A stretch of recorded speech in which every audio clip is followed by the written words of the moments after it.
Jamen, jeg har nu skåret en hvilekant et lille stykke ned i rørfatningen, og nu skulle stenen helst kunne gå ned, og det prøver vi.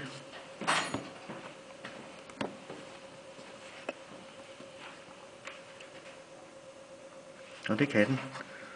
Og nu stikker metallet så en lille smule over rundisten, og det kan vi nu trykke ind over med en tiltrykker. Har du sådan en? Den har Den ligger her. Ja. Og der trykker vi jo så lidt på kanten her. Bevæger tiltrykkeren lidt frem og tilbage. Og så gør vi det her over modstående.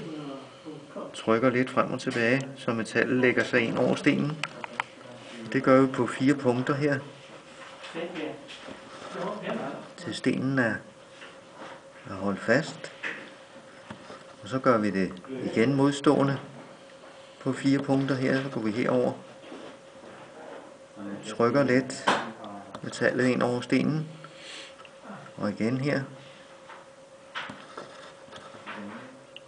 Modstående. Og så kan vi begynde at køre rundt.